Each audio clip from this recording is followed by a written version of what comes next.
नमस्कार दोस्तों, आज डेट है 6 जुलाई 2024। आइए डिस्कस कर लेते हैं आज का करंट अफेयर्स। पहला क्वेश्चन दिया है, हाल ही में पेपर लीक की घटनाओं और देशव्यापी विरोध प्रदर्शनों ने भारत में शिक्षा पर प्रश्न चिन्ह खड़ा कर दिया है। इसे भारतीय संविधान की किस अनुसूची में रखा गया है? यानी कि शिक्षा को भारतीय संविधान की किस अनुसूची में रखा गया है? संघ सूची में, राज्य सूची में, समवर्ती सूची में या इनमें से कोई नहीं? तो आपका विकल्प हो जाएगा सी, यानी कि समवर्ती सूची में। भारत में शिक्षा को समवर्ती सूची में रखा गया है। आइए करंट अफेयर के साथ साथ स्टैटिक्स पोर्शन को भी कवर करते हैं, तो अगर आप सुन भी लेते हैं तो आपको बहुत ज्यादा इससे लाभ होने वाला है। तो जो भारत सरकार अधिनियम है 1935 जो भारत सरकार अधिनियम है, इसमें सूची को डिवाइड किया गया था। पहले ही इसमें सूची को डिवाइड किया गया था, एक संघीय सूची बनाया था, एक प्रांतीय सूची बनाया गया था। एक संघीय सूची और एक प्रांतीय सूची बनाया गया था। तो दोनों में विधायी के अलग अलग विषय रखे गए थे। तो शिक्षा एक आवश्यक सार्वजनिक वस्तु के रूप में पहले तो इसे प्रांतीय सूची में रखा गया था। ध्यान रखिएगा, पहले ये 1935 का जो सरकार भारत सरकार अधिनियम था उसके तहत प्रांतीय सूची में रखा गया था शिक्षा को। फिर बाद में इसे राज्य सूची मतलब प्रांतीय सूची का मतलब राज्य ही सूची हो गया, राज्य सूची हो गया। फिर जो स्वर्ण सिंह समिति गठित हुई थी, स्वर्ण सिंह समिति गठित हुई थी, इसके द्वारा जो शिक्षा है उसको कर दिया समवर्ती सूची में कर दिया गया। इसे समवर्ती, ध्यान रखिएगा पूरी इतिहास को समझ लेते, इसे समवर्ती सूची में जो स्वर्ण सिंह समिति है गठित हुई, इसे रिकमेंडेशन के अनुसार समवर्ती सूची में कर दिया गया। 42वें संविधान संशोधन 1976 के द्वारा, जो 42वां संविधान संशोधन 1976 हुआ था, उसमें कर दिया गया। फिर जब 44वां संविधान संशोधन हुआ, ध्यान रखिएगा, जब 44वां संविधान संशोधन हुआ उस समय जनता सरकार थी, जनता पार्टी की सरकार थी, उस समय जनता पार्टी की संविधान थी। उसने जो समवर्ती सूची में रखा गया था, किसको रखा गया था समवर्ती सूची में, यानी जो सॉरी समवर्ती सूची में रख दिया गया था शिक्षा को, उसे 44वां संविधान संशोधन 1978 के माध्यम से जो 42वां संविधान संशोधन था इसे पलट दिया। पलटने के बाद फिर से शिक्षा को राज्य सूची में ला दिया, फिर से शिक्षा को राज्य सूची में ला दिया। अब फिर जब राज्य सूची में ला दिया तो फिर धीरे धीरे भारतीय संविधान में फिर से संशोधन हुआ। संशोधन होने के बाद इसे जब दूसरी सरकार कांग्रेस की सरकार आई तो इसे फिर से पलटकर इसे फिर समवर्ती सूची में रख दिया गया। तो अभी भी जो शिक्षा है समवर्ती सूची में है और समवर्ती सूची में है। अब इसकी मांग हो रही है कि फिर से इसे राज्य सूची में कर दिया जाए, फिर से इसे राज्य सूची में कर दिया जाए। इससे संबंधित कुछ और भी संविधान देखते हैं। भारतीय संविधान की जो 7वीं अनुसूची है, वो अनुच्छेद जो आर्टिकल्स है, ध्यान रखिएगा, आर्टिकल्स 246 के तहत इसको मेंशन किया गया है। उसके बाद कुछ और भी शिक्षा के अधिकार को ध्यान लेते हैं। 6 से 14 वर्ष के 6 से 14 वर्ष के आयु तक के बच्चों को शिक्षा का अधिकार, मतलब शिक्षा, फ्री शिक्षा अनिवार्य कर दिया गया है। फ्री शिक्षा अनिवार्य कर दिया गया है। शिक्षा को मौलिक अधिकार के अंतर्गत भी रखा गया है। वहीं जो डीपीएसपी है, ध्यान रखिएगा, डीपीएसपी यानी कि जो राज्य का नीति निदेशक तत्व है, इसका जो आर्टिकल 41 है, आर्टिकल संविधान का अनुच्छेद 41 है, इसके अंतर्गत कहा गया है कि शिक्षा के लिए समान अवसर सुनिश्चित करना होगा, उसके लिए समान अवसर सुनिश्चित किया जाना चाहिए। ये था। और उसके बाद कुछ और भी आर्टिकल हैं जिसके बारे में जान लेते हैं। जो आर्टिकल 29 है, यानी कि जो आर्टिकल अनुच्छेद 29 है, इसके तहत कहा गया है कि जो अल्पसंख्यक है अपनी सांस्कृतिक और शैक्षिक अधिकारों की रक्षा कर सकते हैं। और उसके बाद जो आर्टिकल 30 है, ध्यान रखिएगा, आर्टिकल 30 है, इसमें कहा गया है कि धार्मिक और भाषाई आधार पर जो अल्पसंख्यक है अपने संस्थान खोल सकते हैं। और फिर वहीं पर जो आर्टिकल 32 है, जो अनुच्छेद 32 है, इसमें कहा गया है कि शैक्षिक अधिकारों सहित मौलिक अधिकारों के प्रवर्तन के लिए सर्वोच्च न्यायालय में जाने का अधिकार है। यानी कि इसे मौलिक अधिकार के तहत इसको मेंशन कर दिया गया है। तो शिक्षा को आर्टिकल जो 21 है, 21A, इसके तहत एक मौलिक अधिकार की गारंटी दी गई है। तो आइए बढ़ते हैं अगला क्वेश्चन, बहुत सारा फैक्ट आपको मिलने वाला है।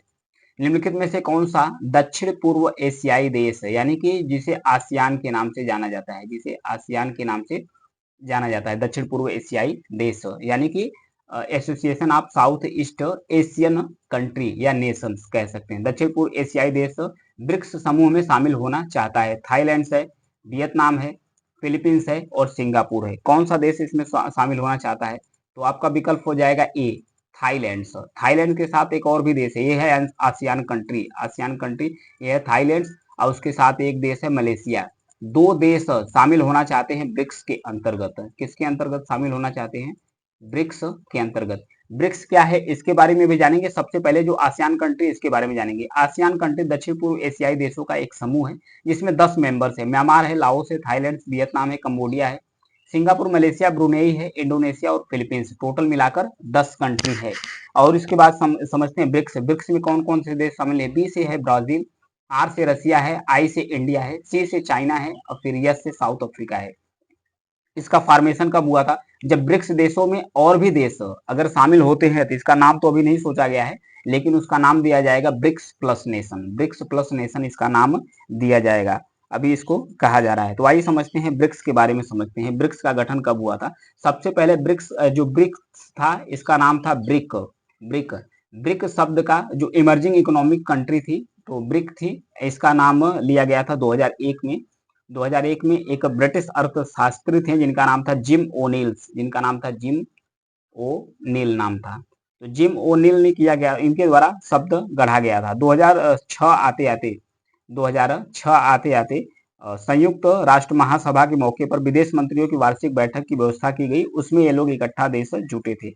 फिर 2019 से इसका कार्यक्रम नियमित रूप से चलना शुरू कर दिया और 2010 आते आते इसमें एक नया देश जुड़ गया। यानी कि जो ब्रिक कंट्री है इसमें एक नया देश जुड़ गया जिसमें यह साउथ अफ्रीका। तो साउथ अफ्रीका 2010 में जुड़ा है, तब ये कंट्री बना ब्रिक्स। ये कंट्री बन गया ब्रिक्स बन गया।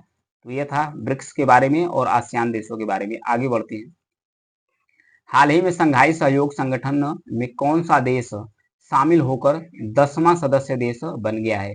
Malaysia, Belarus, Norway, Finland. तो कौन सा देश इसमें शामिल हुआ है। तो शामिल हुआ है बेलारूस। तो आपका विकल्प हो जाएगा 20, यानी कि बेलारूस है इसमें शामिल हुआ है। तो आइए समझ लेते हैं कि एससीओ के बारे में। जो संघाई कोऑपरेशन ऑर्गेनाइजेशन है, हाल ही में इसे आयोजित किया जा रहा है कजाकिस्तान के अस्ताना में। कजाकिस्तान के अस्ताना में इसे ऑर्गेनाइज किया जा रहा है।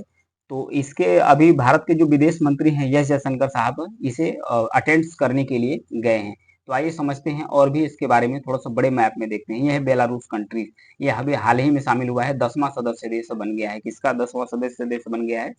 जो एससीओ समिट है, एससीओ समिट है। इसके और कौन कौन से मेंबर्स है यहाँ पे देखिए। इंडिया है, पाकिस्तान है, और फिर उसके बाद चाइना है, रसिया है, किर्गिस्तान, तजाकिस्तान, फिर उसके बाद उज्बेकिस्तान है, कजाकिस्तान है, अजरबैजान है।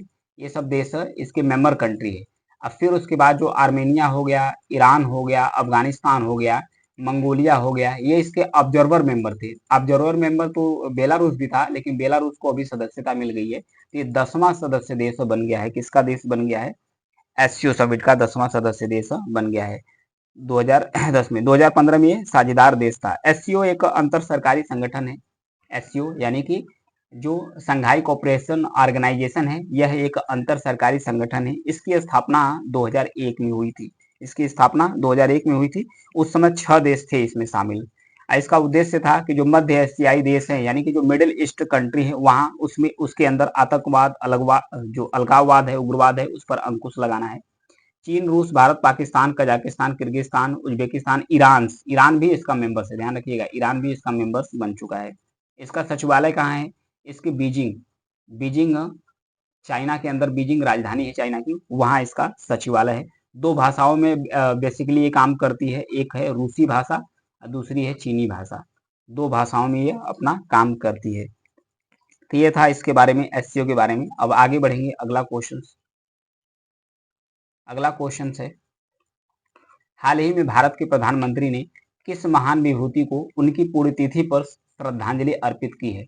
रामकृष्ण परमहंस, स्वामी विवेकानंद, बाल गंगाधर तिलक, सुभाष चंद्र बोस। तो विकल्प आपका हो जाएगा 20। आइए इसके साथ कुछ स्टैटिक्स पोर्शन को समझते हैं। स्वामी विवेकानंद जी के बारे में जानते हैं। सबसे पहले तो इनके जन्म के बारे में जानेंगे। इनका जन्म कब हुआ था। इनका जन्म हुआ था 12 जनवरी 1863 को। 1863 को हुआ था, कलकत्ता में हुआ था। अब फिर इनका नाम था नरेंद्र दत्त। नरेंद्र दत्त इनका नाम था। कलकत्ता में इनका जन्म हुआ था, नरेंद्र दत्त का नाम था। फिर 4 जुलाई 1902 को इनका डेथ हो गया था। 4 जुलाई 1902 को इनकी मृत्यु हो गई थी। उसी समय इनकी पुण्यतिथि मनाई जाती है, हर साल 4 जुलाई को पुण्यतिथि इनकी मनाई जाती है। छोटी उम्र में ही उनकी रुचि पश्चिमी जो दर्शन थे उसमें हो गए थे, इतिहास, अध्यात्म, इन सब सारी चीजों में हो गए थे। उनकी मुलाकात एक नेता थे जिनका नाम था रामकृष्ण परमहंस। इनसे जब उनकी मुलाकात हुई तो स्वामी विवेकानंद रामकृष्ण परमहंस को अपना गुरु भी बना लिए थे। गुरु बनाने के बाद जब उनके गुरु बन गए और 1886 में उनकी मृत्यु तक उनके प्रति समर्पित रहे। जो रामकृष्ण मिशन है इनका मृत्यु हो गया था 1800, रामकृष्ण परमहंस है 1886, 80 यहाँ पर इनकी मृत्यु हो गई थी। 1893 में, ध्यान रखिएगा यहाँ पर 1893 खेतड़ी राज्य के महाराजा थे अजीत सिंह। इन्हीं के अनुरोध पर अपना नाम, इनका नाम सच्चिदानंद भी रखा गया था, सच्चिदानंद इनका नाम रखा गया था, तो सच्चिदानंद से अपना नाम विवेकानंद कर लिए थे।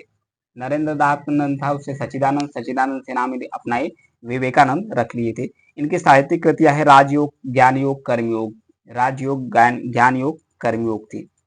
1893 में इन्होंने अपना विश्व धर्म संसद में अपना भाषण दिया था। उन्होंने अपना पहले भाषण शुरुआत अमेरिका के अंदर मेरे भाइयों और बहनों से इन्होंने स्टार्ट किया था। पश्चिमी दुनिया के लिए यह भारतीय ज्ञान के दूत के रूप में भी काम किए थे। फिर उसके बाद 1897 में, जो फैक्ट आपको याद ना हो आप लिख भी सकते हैं, रामकृष्ण मिशन की स्थापना हुई थी। फिर उसके बाद 1899 में इनके द्वारा एक वेलूर मठ है उसकी स्थापना की गई थी। नेताजी सुभाष चंद्र बोस के द्वारा इन्हें आधुनिक भारत का निर्माता कहा गया था। किसके द्वारा कहा गया था, ध्यान रखिएगा, नेताजी सुभाष चंद्र बोस के द्वारा कहा गया था। नेताजी सुभाष चंद्र बोस के द्वारा स्वामी विवेकानंद जी को आधुनिक भारत का निर्माता कहा गया था। इनका कोट है उठो जागो और तब तक मत रुको जब तक लक्ष्य की प्राप्ति न हो जाए। आगे बढ़ते हैं, अगला क्वेश्चन दिया है। अमेरिका हर वर्ष अपनी स्वतंत्रता दिवस मनाता है, जो देश द्वारा ग्रेट ब्रिटेन से स्वतंत्रता की घोषणा की याद में मनाया जाता है। यानी ब्रिटेन का गुलाम अमेरिका भी रहा है। 2 जुलाई 1775, 3 जुलाई 1775, 4 जुलाई 1776, 5 जुलाई 1778। तो विकल्प आपका हो जाएगा सी, यानी हर साल 4 जुलाई 1776 को ही अमेरिका स्वतंत्र हुआ था ब्रिटेन से, ग्रेट ब्रिटेन से। तो 4 जुलाई को हर साल मनाया जाता है, स्वतंत्रता दिवस मनाया जाता है। अब इसके लिए अमेरिका के लिए स्वतंत्रता दिवस हर बार मनाया जाता है। आगे बढ़ते हैं अगला क्वेश्चन से। आगे दिया है कि हाल ही में कौन सा देश बाल विवाह के खिलाफ कानून बनाकर उस पर प्रतिबंध लगा दिया है। अंगोला है, बोत्सवाना है, सियरा लियोन्स है, रोमानिया है। तो इसमें कौन सा देश शामिल है, तो विकल्प हो जाएगा सी, सियरा लियोन्स। सियरा लियोन के जो राष्ट्रपति है एक कानून पर हस्ताक्षर किए जिसके तहत 18 वर्ष और उससे कम आयु के जितने भी बच्चे थे उन पर जो विवाह है उस पर प्रतिबंध लगा दिया गया था। 2020 में जो यूनिसेफ है एक बच्चों का संस्थान है जो बच्चों के मानवाधिकार पर, यानी कि उनके अधिकार के बारे में बात करता है और उन पर जो भी वायलेशन होता है उसके बारे में जांच करता है। 2020 में इसने ने भी सियरा लियोन से 18 वर्ष से कम उम्र की लगभग 8 लाख लड़कियां विवाहित थी, जो देश की लड़कियों का 1/3, मतलब सियरा लियोन की 1/3 बच्चियों का विवाह 2020 में हुआ था 18 वर्ष से कम उम्र के। तब इस पर फोकस किया गया, लेकिन अब इसमें कानून पारित कर दिया गया है। तो सियरा लियोन है कहाँ, यहाँ पर देखिए, ये अफ्रीका महाद्वीप है, ये अफ्रीका महाद्वीप है। अफ्रीका महाद्वीप का एक देश है, जहाँ पर देखिए सियरा लियोन छोटा सा देश है जो अटलांटिक ओशन में इसका मुंह खुलता है। इसके अगल बगल की जो कंट्री है, इसके अगल बगल की कंट्री है, यहाँ पर है गिनिया है और फिर वहाँ लीबिया, 2 कंट्री है इसके इर्द गिर्द जो इसकी बॉर्डर शेयर करती हैं। इसकी अगर कैपिटल्स की बात किया जाए तो फ्री टाउन्स, सियरा लियोन्स की जो कैपिटल्स यानी राजधानी है वो फ्री टाउन्स है। और भी कुछ बाल विवाह से संबंधित कुछ आंकड़ों के बारे में देख लेते हैं। जैसे और भी देश हैं, भारत के अगर प्रदेश में बात किया जाए बाल विवाह को लेकर, तो भारत में बाल विवाह निषेध अधिनियम है 2006। भारत में बाल विवाह निषेध अधिनियम है 2006। इसके तहत बताया गया है कि जो लड़कियां हैं उनकी आयु 18 वर्ष होनी चाहिए, लड़कों की आयु, बॉयज की आयु जो है वो कितनी होनी चाहिए, 21 वर्ष होनी चाहिए। इससे नीचे अगर दोनों की शादी होती है तो ये कानूनन अपराध है। भारत में तो कानून बनाया गया है। इसके बाद भी भारत में हर साल 18 वर्ष से कम आयु की लड़कियों की लगभग 1.5 मिलियन लड़कियों की शादी होती है जो 18 वर्ष से कम उम्र की है। सबसे ज्यादा जो बाल विवाह होता है 5 राज्यों में होता है, जिसमें उत्तर प्रदेश, बिहार, पश्चिम बंगाल, महाराष्ट्र और मध्य प्रदेश। इसमें यूपी जो उत्तर प्रदेश है ये टॉप पर है। सबसे ज्यादा जो बाल विवाह होता है भारत के उत्तर प्रदेश राज्य में होता है। आगे बढ़ेंगे। दिया है हाल ही में किस देश के द्वारा जालसाजी के खिलाफ सुरक्षा उपायों को बढ़ावा देने के लिए एडवांस 3D होलोग्राम प्रौद्योगिकी को शामिल करते हुए पुनः डिजाइन किए गए एक बैंक नोट जारी किया गया है। चाइना के द्वारा, जापान के द्वारा, संयुक्त राज्य अमेरिका के द्वारा, इजराइल के द्वारा। तो आपका विकल्प हो जाएगा 20 यानी जापान के द्वारा। जापान की मुद्रा है एन, ध्यान रखिएगा जापान की मुद्रा एन है। तो एन का जो बैंक नोट्स है उसी पर 3D होलोग्राम्स टेक्नोलॉजी से छबित जो लोगो है वो डिजाइन किया गया है ताकि जो जालसाजी है उसके खिलाफ सुरक्षा को बढ़ाया जा सके। तो ये किसके द्वारा किया गया है? ये किया गया है जापान के द्वारा। आगे बढ़ेंगे। अगला क्वेश्चन है निम्नलिखित में से किस राष्ट्रीय उद्यान के भीतर नदी के एक हिस्से में 3 वर्षों से अधिक समय से एक अकेली मादा घड़ियाल देखी गई है? नामदफा राष्ट्रीय उद्यान में, बांधवगढ़ राष्ट्रीय उद्यान में, कांजीरंगा राष्ट्रीय उद्यान में, जिम कॉर्बेट नेशनल पार्क या राष्ट्रीय उद्यान में। तो आपका विकल्प हो जाएगा सी यानी कि कांजीरंगा राष्ट्रीय उद्यान में। कांजीरंगा राष्ट्रीय उद्यान स्थित कहाँ है? यहाँ पर देखिए ये असम है। असम में स्थित है कांजीरंगा नेशनल पार्क है। यहाँ पर एक सींग वाले गैंडे की प्रजातियां पाई जाती है। इसके बारे में थोड़ा सा और भी फैक्ट जानेंगे। उससे पहले जान लेते हैं जो नामदफा राष्ट्रीय उद्यान है ये जम्मू कश्मीर में स्थित है। बांधवगढ़ जो राष्ट्रीय उद्यान है एमपी यानी मध्य प्रदेश में स्थित है। जिम कॉर्बेट जो नेशनल पार्क है ये उत्तराखंड में लोकेट करता है, उत्तराखंड में स्थित है। तो आइए कांजीरंगा के बारे में जान लेते हैं और उसके बाद और भी कहाँ कहाँ घड़ियाल पाए जाते हैं। तो घड़ियाल का कांजीरंगा राष्ट्रीय उद्यान के अंदर जो अकेली मादा घड़ियाल देखी जाती है। तो फिर और भी है जैसे कि चंबल नदी है, गिरवा, घाघरा, गंडक नदी है। इन नदियों में भी यहाँ पर घड़ियाल पाए जाते हैं। फिर आइए जो कांजीरंगा नेशनल पार्क है इसके बारे में फोकस कर लेते हैं। यहाँ घड़ियालों की बात कर रहा है, मादा घड़ियाल। तो यहाँ पर कांजीरंगा राष्ट्रीय उद्यान के अंदर ही एक नदी है, उसी में 3 वर्षों से एक अकेला मादा घड़ियाल पाया गया था। असम राज्य के गोलाघाट, कार्बी आंगलांग और नामगांव जिले हैं जहाँ पर राष्ट्रीय जो नेशनल पार्क काजीरंगा है वो फैला हुआ है। 1950 में, ध्यान रखिएगा 1950 में इसे वन्य जीव अभ्यारण्य घोषित किया गया था और फिर 1974 में वन्य जीव संरक्षण अधिनियम 1972 के तहत अंतर्गत कांचीरंगा राष्ट्रीय उद्यान के अंतर्गत इसे नामित कर दिया गया था। अब फिर उसके बाद ध्यान रखिएगा जो 1972 है इसमें इसे national park Kaziranga national park का नाम दिया गया। 1995 में वाइल्ड लाइफ सेंचुरी का दर्जा दिया गया था।